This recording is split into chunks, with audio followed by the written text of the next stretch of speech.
नमस्कार, आप देख रहे हैं मैं 9 झटपट और मैं हूं शुभांश। इस त्योहारी सीजन में प्लेन से सफर करना आपकी जेब पर काफी भारी पड़ सकता है। जी हां, एयरलाइन कंपनियां किराया बढ़ाने की तैयारी में हैं। लेकिन ऐसा क्यों होने जा रहा है जबकि सरकार ने किराए पर फ्लोर और कैप दोनों हटा चुकी है? दरअसल एयरक्राफ्ट के इंजन और स्पेयर यानी पुर्जों की कमी कई इंडियन एयरलाइंस की योजनाओं पर पानी फेरने का काम कर रही है।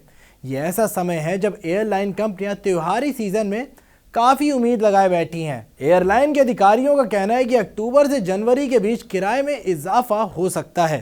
एयरबस A320 नियो और बोइंग 737 जैसे विमानों के लिए इंजन बनाने वाले प्रैट एंड विटनी और CFM इंटरनेशनल को सप्लाई से जुड़ी दिक्कत होने से नए विमान तैयार करने में मुश्किल आ रही हैं। मार्केट लीडर इंडिगो को कुछ 20 विमानों को बंद करने पर मजबूर होना पड़ा है क्योंकि अमेरिका की प्रैट एंड विटनी से स्पेयर इंजन की सप्लाई कम से कम 2 महीने लेट हो गई है। इसके चलते मार्केट लीडर इंडिगो, जो प्रतिदिन लगभग 1550 उड़ानें ऑपरेट कर रही है, उसे भी मजबूरन 20 विमानों को खड़ा करना पड़ा। हाई कैपेसिटी वाले एयरबस A321 नियो की डिलीवरी में लगभग 30 दिनों की देरी हो गई है।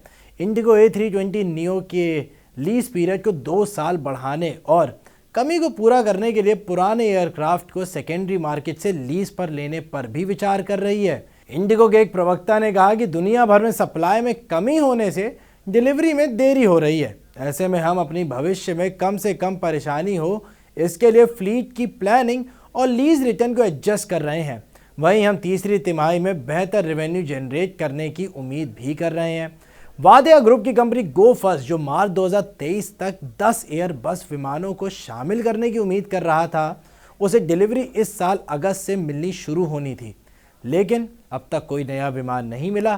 पेमेंट और सप्लाई चेन के मुद्दों के कारण एयरलाइन के पास पहले से ही अपने लगभग 20 एयरबस A320 नियो हैं।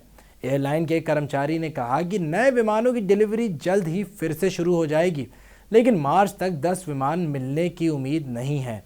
एयरलाइन के अधिकारियों ने चेतावनी दी है कि त्योहारी सीजन के दौरान हवाई किराए में बढ़ोतरी हो सकती है। और ब्रोकरेज फर्म कोटक सिक्योरिटीज के एनालिस्ट का कहना है कि भारतीय एयरलाइंस के लिए लिमिटेड कैपेसिटी में बढ़ोतरी को देखते हुए एयरलाइन के लिए हेल्दी रिटर्न वित्त वर्ष 2024 में बने रहने की संभावना है। उम्मीद है खबर आपको पसंद आई होगी, और अगर ये खबर पसंद आई तो जल्दी से लाइक और सब्सक्राइब करें मनी 9 के चैनल को।